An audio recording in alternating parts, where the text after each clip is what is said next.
알리익스프레스와 테무 등 중국 이커머스 이용자가 급증하며 피해 사례도 크게 늘고 있습니다.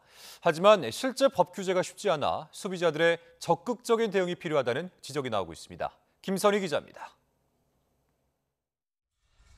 소비자단체와 1372 상담센터가 접수한 중국 이커머스 소비자 불만 사례입니다.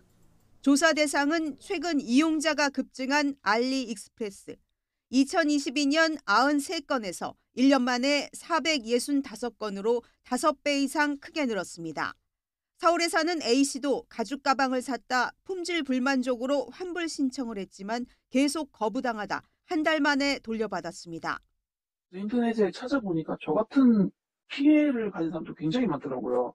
인생 홍보했다 생각하고 넘길까 생각도 하다가도 이게 이런 식으로 저 같은 피해자가 굉장히 많아버리면 그쪽 입장에서도 그냥 아니라고 생각할 것 같더라고요. 구제 신청을 많이 해봐도 이렇게도 해보고 저렇게도 해보고. 알리익스프레스는 지난 1년 사이 이용자가 2배 넘게 늘어 현재 717만 명으로 쿠팡 11번가에 이어 3위를 차지하고 있습니다. 덩달아 피해 신고도 급증하고 있는데 관련 업계는 초저가 제품이 많은 만큼 실제 건수는 더 많을 것으로 보고 있습니다. 가장 많은 것은 배송 지연, 오배송, 상품 누락 등 계약 불이행이 49%로 절반을 차지했습니다. 이어서 계약 해지 관련이 31%, 품질 불만도 18%로 나타났습니다.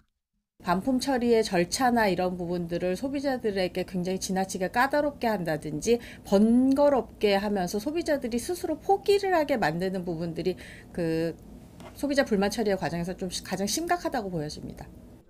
문제는 중국 이커머스들이 국내법을 어겨도 제재가 쉽지 않다는 점입니다. 전자상거래법상 물건을 파손하지 않으면 일주일 이내 환불이 가능하지만 지켜지지 않는 경우가 많았습니다. 시정명령도 있고 과징금도 있고 한데 이제 그런 것들을 실제로 집행을 어떻게 할 수 있느냐가 문제인 거거든요. 문제는 그걸 안 따를 경우에 실제로 외국 사업자한테 직접 집행할 수 있느냐라는 게 이제 관건이거든요. 근데 그거는 모든 다른 영역도 마찬가지 이슈라서.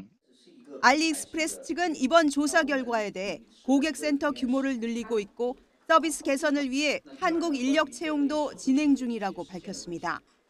전문가들은 현재로서는 피해자들이 소비자원이나 공정거래위원회에 적극적으로 신고해 공동 대응하는 것이 최선이라고 조언하고 있습니다. YTN 김선희입니다.